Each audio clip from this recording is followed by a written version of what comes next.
Perhaps the greatest enemy of Judaism is hatred. True, we're hated by non-Jews. We have a history, a terrible history of pogroms and expulsions and tortures and holocausts. But our real enemy is hatred between brothers. Jews hating one the other. And this week's Torah portion, his reading is called Vayeshev. Vayeshev is the story of how Joseph's brothers hated him. Joseph was one of the 12 tribes, a holy person. His brothers also were holy people, but nevertheless they were jealous of him and they hated him. The Torah explains why. It's not important now, and I don't know if it was really so important to them either. They just hated him because they were jealous of him. He was different than them.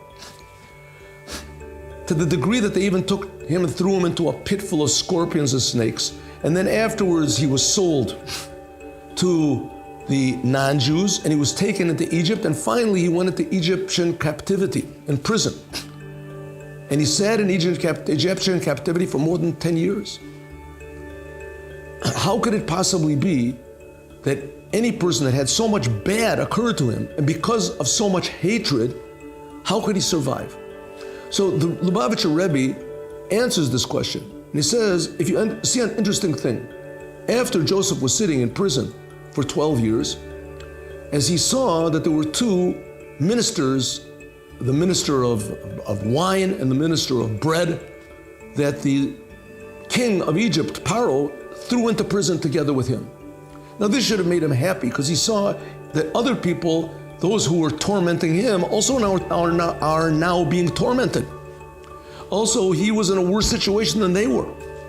He didn't have any friends. His own brothers hated him. At least maybe these people had some friends outside. But nevertheless, Joseph went and asked them, Lama ponecham ra'im hayom? Why are you so unhappy?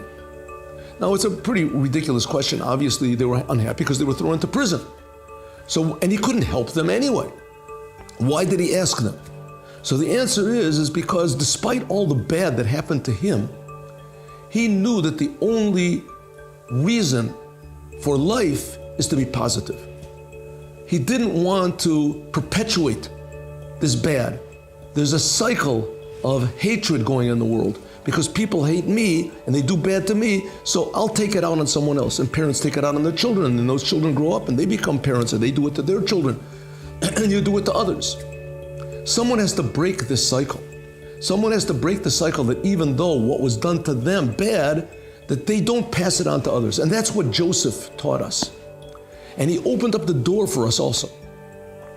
Just because people do bad to us doesn't mean that we have to remember that, and justly so, to treat the whole world bad. We have to look at the world, that what's lacking in the world is a little bit of good. And that we can change the world by just being positive, by caring for others, by helping others, by thinking about others, by teaching others, even by thinking good, a good thought about others. This is the solution to all the world's problems, to break the cycle of negativity and selfishness. That's exactly what Moshiach is going to do. Moshiach will be a Jew that will teach everyone how much God loves us and how God has overlooked the negativity that we've been giving back to him. He loves us unconditionally. You see, he's creating us. And with passing on this love to others will make others realize that they too are made in the image of God, Jew and non-Jew as well. And with this, we can transform the whole entire world to a cycle of good and happiness and love and brotherhood. That's why we need Moshiach now. Moment of Wisdom. Sub-brief and life-changing moments. Join us. Subscribe to Moment of Wisdom channels on YouTube, Telegram, Facebook, Instagram, and WhatsApp.